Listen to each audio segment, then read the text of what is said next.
تو سجدے میں جائے گا.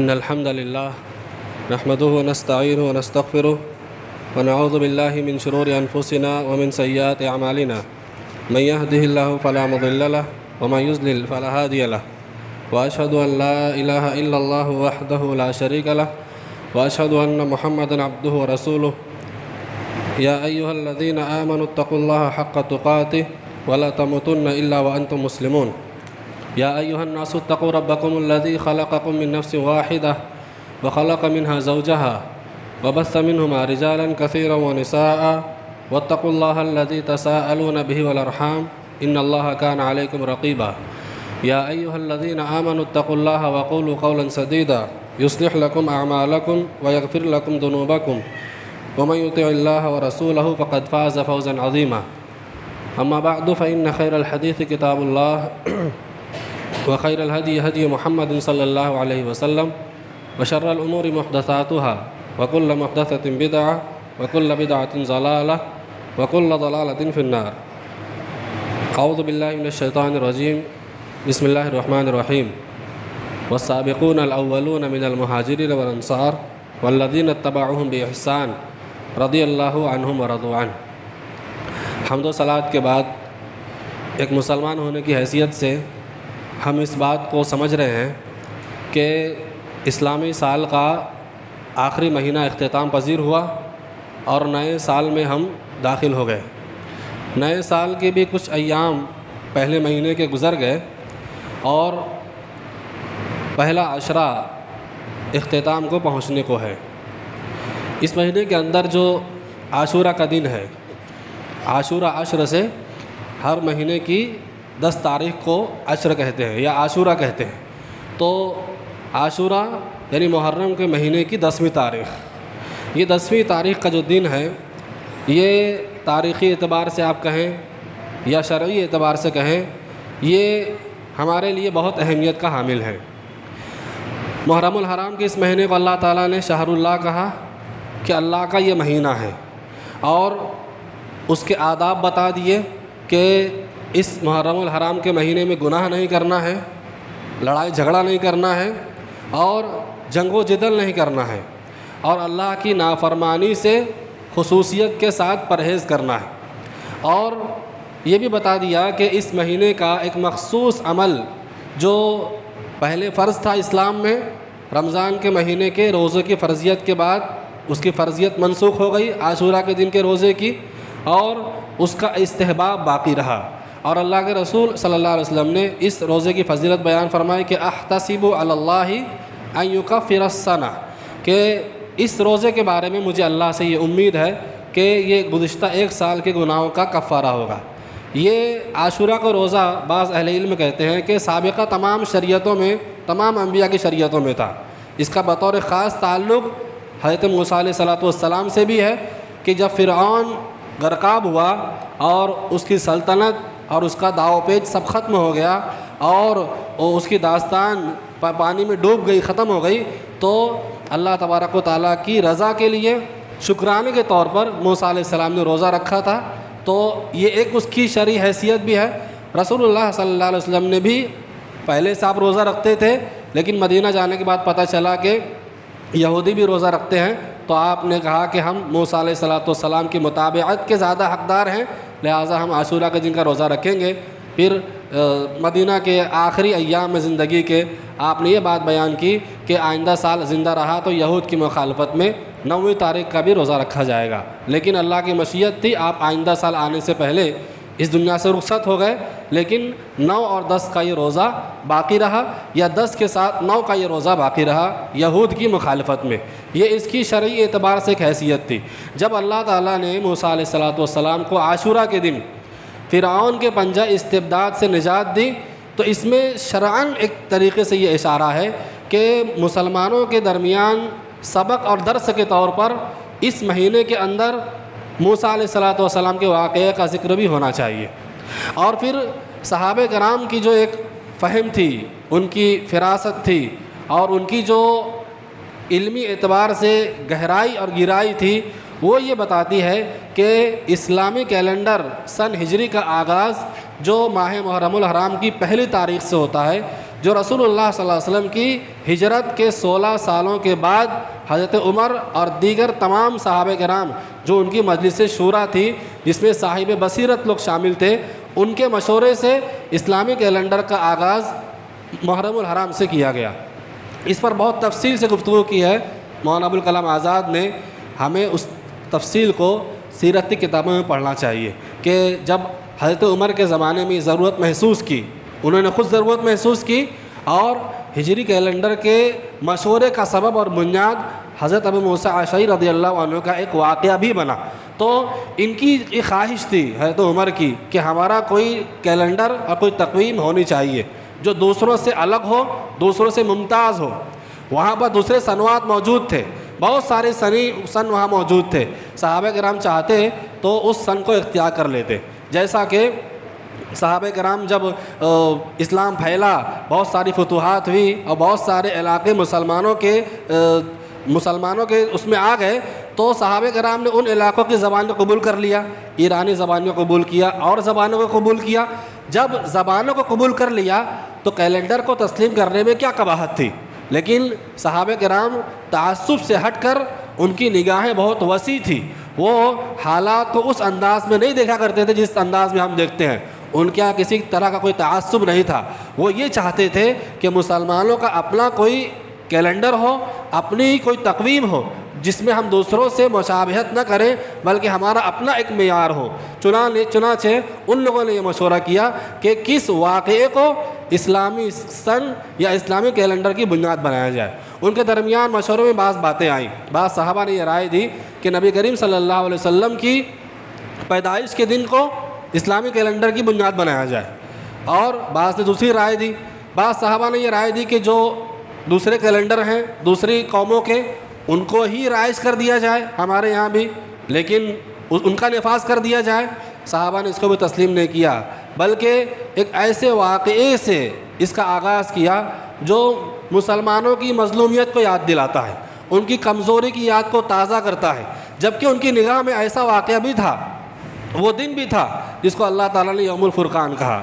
بدر کے میدان میں مسلمانوں کی شان و شوکت کا کس انداز میں اظہار ہوا کہ 313 صحابہ کرام کی ایک ایسی تعداد جو ساز و سامان کے اعتبار سے بالکل کمزور تھی، اور جنگ کے لیے جو ہتھیار استعمال ہونے چاہیے وہ ہتھیار بھی نہیں تھے۔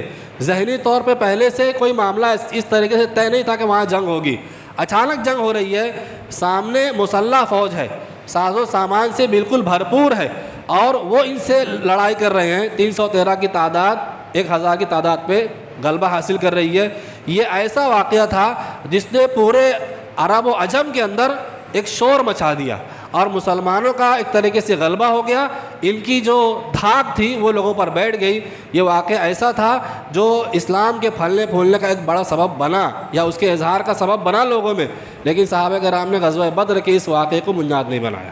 اس کے بعد پھر آپ دیکھیں گے کہ مکہ کی فتح ہو رہی ہے، فاتحانہ مکہ میں داخل ہو رہے ہیں، جہاں سے مظلوم نکالے گئے تھے وہیں فاتحانہ داخل ہو رہے ہیں۔ تو یہ مکہ کی فتح کا جو جشن ہے، یہ بھی بنیاد بن سکتا تھا کہ اس کو اسلامی کیلنڈر کی بنیاد بنایا جا سکے، ایسا بھی نہیں ہوا۔ کیوں؟ اس کی کیا وجہ ہے؟ مولانا ابوالکلام آزاد اور دوسرے لوگوں نے بھی لکھا کہ اس کی وجہ یہ ہے کہ ہجرت جو ہے یہ بعد کی تمام فتوحات کا بیج تھی، اور جو درس اور سبق قربانی کا، صبر و ثبات کا، مشکلات میں اپنے آپ کو سنبھالنے کا، مشکل حالات کو حل کرنے کا جو سبق ہجرت کے واقعے میں ملتا ہے، وہ سبق ہمیں وہ چیزیں دوسرے کو واقعات سے نمایاں نہیں ہوتی۔ اگر بدر کو بنیاد بنایا جاتا تو اسلام کی شان و شوکت کا اظہار ہوتا، اگر فتح مکہ کو بنیاد بنایا جاتا تو اسلام کی شان و شوکت کا اظہار ہوتا، لیکن وہ چیز جو ہجرت سے ہمیں ملتی ہے وہ ان واقعات سے ہمیں نہیں مل پاتی۔ لہٰذا اس مناسبت سے ہجرت کے واقعے کو اسلامی سن اور اسلامی کیلنڈر کی بنیاد بنایا۔ اس کے اسباب و عوامل کیا ہے، ہجرت کیا ہے، اس کے فضائل کیا ہیں، اس کے دروس و اسباق کیا ہیں، اگر اس کو سمیٹا جائے کسی درس میں یا کسی پروگرام میں تو ایک عام آدمی کے لیے کم سے کم 4 سے 5 گھنٹہ چاہیے کہ جو اس کی تفصیل کو کسی حد تک کے بیان کر سکے۔ میں نے یہاں کچھ فوائد نوٹ کیے ہیں، ان فوائد کو بیان کرنے سے پہلے 2-3 بنیادی باتیں آپ کے سامنے رکھتا ہوں۔ سب سے پہلی بات اس میں یہ ہے کہ ہجرت کی فضیلت کیا ہے، اس کا حکم کیا ہے۔ ہجرت کی فضیلت یہ ہے کہ آدمی جب اسلام لاتا ہے تو اسلام لانے سے اس کے سارے گناہ معاف ہو جاتے ہیں۔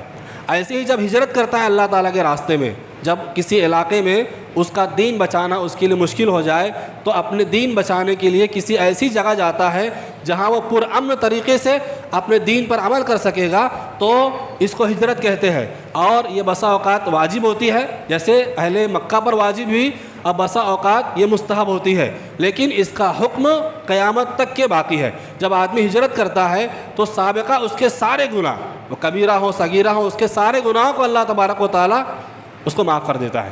یہ ہجرت کی ایک طریقے سے فضیلت ہے۔ جیسے اسلام لانے سے سب گناہ معاف ہو جاتے ہیں، ویسے ہجرت کرنے سے ایک بندے کے سارے گناہوں کو اللہ تعالیٰ معاف کر دیتا ہے۔ ایک واقعہ ملتا ہے، نبی کریم صلی اللہ علیہ وسلم کے ایک صحابی تھے، ان کے انگوٹھے میں کچھ زخم تھا، تو ایک آدمی تھے ان کے انگوٹھے میں کوئی زخم تھا تو اس کو کاٹ دیا انہوں نے، اور اس کا خون رستے رستے ان کی موت ہو گئی۔ چنانچہ اس صحابی کے کسی دوست نے خواب میں دیکھا کہ وہ جنت میں ہے اور جنت میں ٹہل رہے ہیں، اور ان کا جو ہاتھ ہے اس پہ کپڑا بندھا ہوا ہے۔ تو میں نے اس صحابی نے پوچھا کہ تمہارے ہاتھ کے ساتھ کیا معاملہ ہوا؟ کہا اللہ تعالیٰ نے یہ بات کہی کہ اسے تم نے اپنے ہاتھ سے خراب کیا ہے، لہٰذا ہم اسے ویسے ہی رہنے دیں گے۔ یہ واقعہ انہوں نے اللہ کے نبی صلی اللہ علیہ وسلم کو بتایا تو اللہ کے نبی نے دعا کی کہ اللہ تو اس کے ہاتھ کو بھی معاف فرما دے۔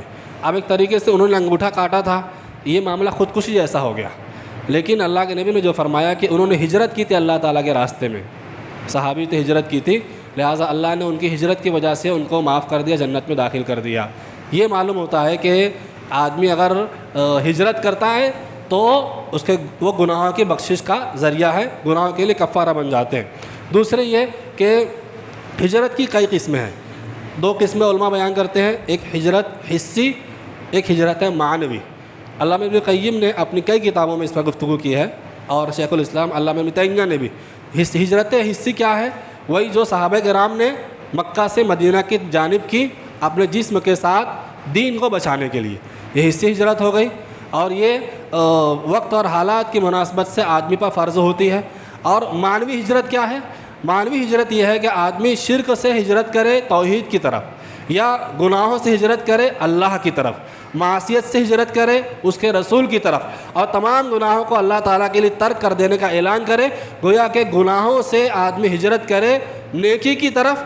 یہ معنوی ہجرت ہے، اور اس کا حکم قیامت تک کے باقی ہے، اور اس کی ہم کو زیادہ ضرورت ہے اس ہجرت کی۔ آپ دیکھیے کہ ہمارے آج کے معاملات کیا ہیں، ہم گناہوں میں مبتلا ہیں، گناہوں میں ملوث ہیں، تو ہمیں اس ہجرت کی زیادہ ضرورت ہے۔ تو یہ معنوی ہجرت ہے، جو حسی ہجرت کے مقابلے میں آپ دیکھیں گے کہ حسی ہجرت تو وقتی اعتبار سے فرض ہوتی ہے، لیکن اس کے مقابلے میں اگر آپ دیکھیں گے اس معنوی ہجرت کو، تو آج کے زمانے میں ہر فرد کو اس کی ضرورت آپ کو محسوس ہوتی ہوئی دکھائی دے گی۔ تو اللہ تعالیٰ کے راستے میں ہجرت کرنا، اپنے گناہوں کو چھوڑ کر کے دین کی طرف اور اللہ تعالیٰ کی طرف پلٹنا، یہ بھی ہجرت ہے۔ اور اس طریقے سے ہجرت کے اسباب و عوامل آپ دیکھیں گے تو آپ کی آنکھیں آنسوؤں کو روک نہیں پائے گی کہ نبی کریم صلی اللہ علیہ وسلم کے زمانے میں جو مکہ میں جو حالات پیدا ہوئے، ابھی ہم دیکھتے ہیں کہ صحابہ کرام نے قربانیاں دی اور اپنا سب کچھ دین کے لیے چھوڑ دیا۔ اب اس واقعے کو بیان کرنے کے بجائے لوگ کیا کرتے ہیں، علماء کو رائے دیتے ہیں، مشورہ دیتے ہیں کہ اہل بیت کی فضیلت، کربلا کا واقعہ، جنگ جمل و صفین کے واقعات اس مہینے میں بیان کیے جائیں۔ ایک طریقے سے وہ دانشوری بتاتے ہیں۔ صحابہ کرام کے سامنے آپ دیکھ لیجئے کہ بہت سارے واقعات تھے۔ ہجرت کے واقعے کو محرم الحرام میں اسلامی کیلنڈر کی بنیاد بنایا۔ کیوں بنایا؟ تاکہ جب نیا سال شروع ہو اور پرانا سال ختم ہو تو مسلمانوں کے ذہن و دماغ میں فوری طور پر ہجرت کی یاد تازہ ہو جائے، اس کے دروس و اسباق تازہ ہو جائیں۔ اور اگر وہ مطالعے سے تازہ نہیں کر پاتے ہیں تو علماء کرام ہیں، خطبہ جمعہ میں اور دروس وغیرہ میں اس کا اہتمام کریں گے تو اس کی یاد ہمیشہ تازہ ہوتی رہے گی۔ یہ صحابہ کرام کی فہم و فراست تھی۔ لیکن ہمارے ہاں کی جو لوگوں کی جو چھوٹی سوچ ہے کہ اس مہینے میں کربلا بیان کرو اور یہ بیان کرو وہ بیان کرو، آپ غور کیجئے کہ جن صحابہ کرام نے اس میں قربانیاں دی کہ ہجرت کی، انہوں نے مکہ سے مدینہ سب کچھ چھوڑا، اس میں حضرت حسین رضی اللہ عنہ شامل نہیں تھے۔ یہاں صحابہ کرام کی شہادت ہو رہی ہے، حضرت سمیہ کی شہادت ہوئی، اور بھی صحابہ کرام کی شہادت ہوئی، اور یہاں حضرت حسین کی شہادت کب ہو رہی ہے؟ یہ ہجرت کے 60 سال کے بعد، ہجرت کے 60 سال کے بعد یہاں کربلا کے میدان میں عاشورہ کے دن ان کی شہادت ہو رہی ہے۔ تو ایک انداز میں آپ غور کیجئے کہ حضرت حسین رضی اللہ عنہ کو اللہ تعالیٰ کے راستے میں ہجرت کرنے کا موقع نہیں ملا، اس وقت تک زندہ نہیں تھا، آپ کی پیدائش نہیں ہوئی تھی۔ تو بعد میں اللہ نے ان کے لیے ایسے اسباب پیدا کر دیے کہ وہ بھی اللہ تعالیٰ کے راستے میں شہید ہو گئے اور انہوں نے بھی شہادت کے درجے اور مرتبے کو پا لیا۔ اور یہ بات علماء کرام کے یہاں مسلم ہے کہ حضرت حسین رضی اللہ عنہ کی شہادت مظلومانہ تھی، اور جو آدمی ان کی شہادت کو پسند کرتا ہے یا اس سے خوش ہوتا ہے، یا جو لوگ ان کی شہادت میں ملوث تھے یا ان کی شہادت سے متعلق خوشی یا کوئی جذبہ رکھتے ہیں، تو یہ سب کے سب اللہ تعالیٰ کے یہاں مذموم لوگ ہیں۔ جو لوگ اس میں شامل تھے یہ سب اللہ تعالیٰ کے یہاں لعنتی لوگ ہیں، ان پر لعنت برسے گی قیامت تک کے۔ لیکن اتنا چھوٹا سا مسئلہ لوگ سمجھنے کے لیے تیار نہیں ہے۔ لوگ ہمیں ناسبیت کی نگاہ سے دیکھتے ہیں کہ اگر محرم الحرام کے مہینے میں حضرت حسین سے متعلق واقعات کا تذکرہ نہ کیا جائے تو لوگ ترچھی نگاہوں سے ناسبیت کی نگاہ سے دیکھتے ہیں۔ ناسبیت ایک فرقہ گزرا ہے جس کا موقف یہ تھا کہ وہ اہل بیت کی تنقید کرتے تھے، وہ ہمیں بھی اس نگاہ سے دیکھتے ہیں۔ کتنے افسوس کی بات ہے، میں نے اس سے پہلے خطبہ جمعہ میں کہا جعفر نگر میں پچھلے سال جب اس پر اہل بیت پر میرا خطاب تھا کہ لوگ ہمیں اس طرح کی نگاہوں سے دیکھتے ہیں جیسے ناسبیت ہمارے اندر چھلک رہی ہو۔ بلکہ ایک صاحب نے کہا بھی، جبکہ ہمارا یہ عقیدہ ہے کہ اگر کوئی آدمی نبی کریم صلی اللہ علیہ وسلم پر اور آپ کے آل اور آپ کے اہل پر اگر نماز کے اندر درود و سلام نہیں پڑھتا، یعنی درود شریف نہیں پڑھتا، تو اس کی نماز نہیں ہوتی ہے۔ ہمارے یہاں ہر نماز میں اہل بیت پر اور نبی کریم صلی اللہ علیہ وسلم کی آل پر درود پڑھا جا رہا ہے، اس کا اہتمام ہو رہا ہے، پھر بھی آپ ہمیں شک کی نگاہ سے دیکھیں۔ کتنی حیرت کی بات ہے۔ اس واقعے کی اس محرم الحرام کے اندر ہمارا اپنا یہ ماننا صحابہ کرام کی بصیرت کی بنیاد پر ہے کہ ہجرت کے واقعے کا تفصیل کے ساتھ تذکرہ ہونا چاہیے۔ اسی لیے ہم اس واقعے کا تذکرہ زیادہ بیان کرتے ہیں۔ کیوں؟ اس لیے کہ حضرت حسین اور اہل بیت کی جو عظمت ہے، اس انداز سے بھی آپ غور کیجئے کہ وہ رسول اللہ صلی اللہ علیہ وسلم کی وجہ سے ہے، جو ہجرت کے موقع پر اور طائف کے اندر، بدر کے اندر، احد کے اندر آپ نے جس انداز میں لڑائی لڑی ہے، اس میں کئی موقع ایسے آئے جس میں رسول اللہ صلی اللہ علیہ وسلم کی جان کو خطرہ لاحق ہوا۔ اگر آپ نہ ہوتے تو کیا حسن حسین ہوتے؟ اگر آپ کی عظمت نہ ہوتی، آپ حسن حسین کی عظمت کو بیان نہیں کرتے۔ تو اگر ہم رسول اللہ صلی اللہ علیہ وسلم کی کسی واقعے کی عظمت کو بیان کر رہے ہیں تو خود بخود اہل بیت اور حسن حسین کی جو فضیلت ہے اس کا تذکرہ ضمناً اس میں آ جاتا ہے۔ حضرت علی رضی اللہ عنہ نے مشورہ دیا کہ اسلامی تقویم کی بنیاد واقع ہجرت سے کی جائے، آپ اہل بیت میں شامل ہیں۔ اس طریقے سے ایک دیگر غزوات کا تذکرہ ہوتا ہے تو بھی اس میں اہل بیت کا تذکرہ ہوتا ہے۔ خیر، ان کی باتوں سے قطع نظر آپ کے سامنے جو بات رکھتی ہے اسباب و عوامل کے طور پر، کہ ابتدا میں مسلمانوں کا جو صبر و ثبات رہا اور جو ظالمین کی طرف سے ان کو تکلیف دی جاتی رہی، یہ تکالیف ایسی ہیں کہ ہم اور آپ اس کو یوں ہی سرسری انداز میں سن نہیں سکتے۔ رسول اللہ صلی اللہ علیہ وسلم مسجد میں تشریف فرما ہے اور حضرت مصعب بن عمیر آ رہے ہیں۔ مصعب بن عمیر انہوں نے بھی اللہ تعالیٰ کے راستے میں ہجرت کی اور ایک طریقے سے بڑی قربانیاں اسلام کے لیے ان کی۔ مصعب بن عمیر رضی اللہ عنہ بڑی شاہانہ زندگی گزارنے والے آدمی تھے اور بہت ناز و نعم میں پلے ہوئے تھے۔ جب اسلام لے کر آئے تو ان کی جو جلد تھی وہ اس طرح ادھڑ گئی تھی جس طریقے سے سانپ کچلی چھوڑتا ہے۔ ان کی جلد کی جو پرتیں تھی وہ چھوتے تھے جب تو زمین پہ گر جاتی تھی۔ مسجد میں تشریف لائے حضرت علی اللہ کے نبی صلی اللہ علیہ وسلم کے ساتھ تشریف فرمائے تو ایک چادر میں زیب تن تھے، ایک چادر زیب تن کی تھی انہوں نے۔ یہ دیکھنا تھا، ان کی حالت دیکھ کر اللہ کے رسول صلی اللہ علیہ وسلم کی آنکھوں سے آنسو جاری ہو۔ آپ مکہ میں جب تھے، ہجرت سے پہلے کا واقعہ، مکہ میں تھے تو صحابہ کرام پر ظلم ہو رہا ہے۔ کسی کو پانی کی ڈبکیاں دی جا رہی ہے، کسی کو کپڑے میں لپیٹ کر کے، ٹاٹ میں لپیٹ کر کے ان کو دھونے دی جا رہی ہے، کسی کو مکہ کی گرم ریت پر گھسیٹا جا رہا ہے، کسی کو مکہ کی گرم ریت پر لٹا کر کے سینے پر پتھر کی سل رکھ دی جا رہی ہے کہ ہل نہ سکے۔ ایک مرتبہ حضرت بلال حبشی رضی اللہ عنہ کی پیٹھ میں کچھ ہو گیا تو ایک دوسرے صحابی تو انہوں نے ہاتھ ڈالا، دیکھا کہ پیٹھ پر گوشت کا کوئی حصہ باقی نہیں تھا، سب جل چکا تھا۔ آل یاسر کا خاندان ابو جہل اذیت دے رہا ہے، چوک چوراہوں پر ان کی عزتوں کو تار تار کیا اس نے۔ اللہ کے رسول گزر رہے ہیں، کتنے کمزور ہیں آپ مدد کے اعتبار سے، آپ کوئی مدد نہیں کر پا رہے ہیں، یہاں سے گزر رہے ہیں، دیکھ رہے ہیں کہ صحابہ کو تکلیف دی جا رہی ہے۔ سمیہ رضی اللہ عنہ کو نیزہ مارا جانے والا ہے اور ان کے چہرے پر تھپڑ مارا جا رہا ہے۔ ایسی حالت میں دیکھ کر اللہ کے رسول کہتے ہیں صبر یا آل یاسر موعدکم الجنہ، آل یاسر صبر کرو تمہارا ٹھکانہ جنت ہے۔ ہم جب اس واقعے کو پڑھتے ہیں تو ہمیں ایک جملہ یاد رہتا ہے کہ آل یاسر صبر کرو تمہارا ٹھکانہ جنت ہے، لیکن ہم اس کا پس منظر پر غور نہیں کرتے ہم اس کے کہ اتنی عظیم شخصیت ہے، اللہ تعالیٰ کی طرف سے اللہ کے رسول کی مدد نہ ہو تو کس کی مدد ہوگی؟ لیکن ظاہر اعتبار سے بسا اوقات اللہ تعالیٰ کی جانب سے آزمائش آتی ہے، مسلمانوں پر ایسی آزمائش ہے، نبی صلی اللہ علیہ وسلم گزر رہے ہیں، آپ کے چہرے کو دیکھ کر صحابہ کرام خوش ہو جایا کرتے تھے، آپ کے دیدار سے بڑھ کر دنیا میں ان کے نزدیک کسی کا دیدار نہیں تھا۔ جب آپ مدد نہیں کر پا رہے ہیں تو اندازہ لگائیے کہ صحابہ کرام کے دل پر کیسے حالات گزرے ہوں گے کہ ہمارے نبی بھی اتنے کمزور ہیں کہ ہماری مدد نہیں کر پا رہے، لیکن اس پر وہ مصیبت میں ثابت قدم رہے۔ یہ ان کے صبر و ثبات کی ایسی مثال ہے جس کی کوئی مثال نہیں دی جا سکتی سابقہ دنوں میں۔ چنانچہ آپ دیکھیں گے کہ ذہنی طور پہ ستایا گیا، مال چھین لیا گیا اور اہل خانہ سے الگ کر دیا گیا، کیسی بھی تکالیف آئی سب تکلیف کو برداشت کیا۔ ایک صحابی تھے صہیب رومی رضی اللہ عنہ، یہ آئے تھے مکہ، وہاں مال کمایا، جب ہجرت کی نوبت آئی تو مشرکین نے گھیر لیا، کہا کہ آپ ایسے نہیں جا سکتے، آپ ایسے نہیں جا سکتے، پورا مال چھوڑنا پڑے گا۔ کہا پورا مال چھوڑ دو، جانے دو؟ کہا ہاں، کہا پورا مال چھوڑتا ہوں۔ ابھی اب ہمارے گھر میں وراثت کا جھگڑا ہو، کوئی مسئلہ ہو جائے تو دوسروں کا حق ہے ہم وہ نہیں دیتے، اب پڑوسی کا حق ہم نے مار رکھا ہے۔ کتنے ایسے مالی معاملات ہوتے ہیں، مارکیٹ میں کسی کا پیسہ غصب کر لیا، دینے کے لیے تیار نہیں ہے، جو دوسروں کا ہے ہم دینے کے لیے تیار نہیں ہے۔ اگر دین کے لیے قربانی دینے کی بات آئی کہ سب کچھ چھوڑ دو اپنا، ہمارے اندر وہ شوق و جذبہ کہاں سے آئے گا؟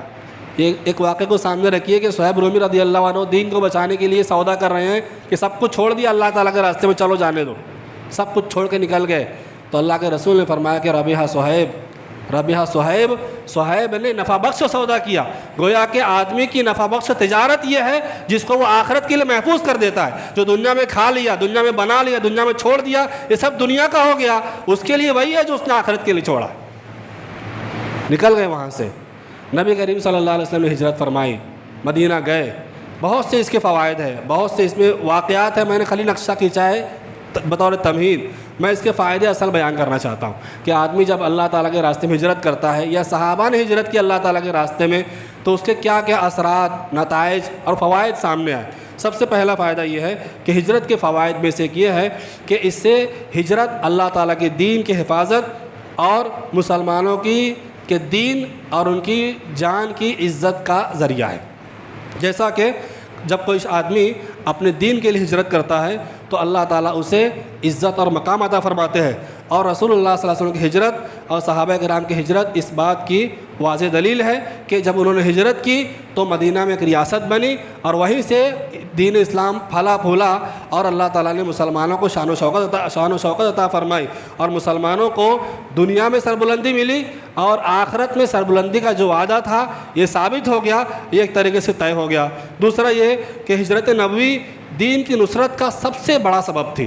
اگر صحابہ کرام ہجرت نہ کرتے تو دین کی اس انداز میں مدد نہ ہو پاتی۔ اگر صحابہ کرام ہجرت نہ کرتے تو بدر ہوتا ہی نہیں، صحابہ کرام ہجرت نہ کرتے تو احد ہوتا ہی نہیں، صحابہ کرام ہجرت نہ کرتے تو مکہ فتح نہ ہوتا، صحابہ کرام ہجرت نہ کرتے تو ہمارا آباد مسلمان نہ ہوتا، اسلام کا بول بالا نہ ہوتا، مدینہ کی اسلامی ریاست نہیں بنتی، اور اتنے عظیم الشان فتوحات کیسر و کسریٰ کی جو فتوحات ہیں اور بھی فتوحات ہیں، یہ ساری فتوحات مسلمانوں کے حصے میں نہ آتی۔ لہٰذا آپ اس کو کمپیئر کیجئے کہ کربلا کے میدان میں ایک واقعہ ہو رہا ہے، وہاں سامنے مسلمان ہیں، حضرت حسین کو بلانے والے مسلمان تھے، ان کو مارنے والے مسلمان تھے کوفہ کے، دھوکہ دیا انہوں نے، ان کو بھی دھوکہ دیا، ان کے والد کو بھی دھوکہ دیا، اور حضرت حسین رضی اللہ عنہ وہاں کہہ رہے تھے کہ مجھے سرحد پہ جانے دو، یا یزید کے پاس جانے دو، یا واپس مکہ جانے دو۔ لوگ کہہ رہے ہیں، یا رافضیت کہہ رہی ہے، شیعت یہ کہہ رہی ہے، ان سے متاثر جو فکر ہے وہ یہ کہہ رہی ہے کہ کربلا حق و باطل کی جنگ تھی، کربلا میں اسلام داؤ پہ لگ گیا۔ حضرت حسین رضی اللہ عنہ یہ پیشکش کر رہے ہیں، یہ سنی کتابوں میں بھی ہے، شیعہ کتابوں میں بھی آپ کو ملے گا، بہت ساری کتابوں میں، کہ انہوں نے یہ پیشکش کی تھی۔ ہمارا سوال یہ ہے کہ اگر انہوں نے یہ پیشکش کی تھی تو کیا کربلا حق و باطل کی جنگ قرار دیں گے؟ بتائیے، اگر حق و باطل کی جنگ تھی، جب مکہ سے کوفہ کے لیے نکل رہے تھے حسین، صحابہ کرام عبداللہ ابن زبیر، عبداللہ ابن عباس، عبداللہ ابن عمر یہ روک رہے ہیں۔ عبداللہ ابن عباس کا بیان ہے، مجھے معلوم ہوتا کہ میں آپ کی سواری کے آگے لیٹ جاؤں اور آپ کوفہ جانے سے رک جائیں تو میں آپ کی سواری کے آگے لیٹ جاتا اور آپ کو روکنے کی کوشش کرتا.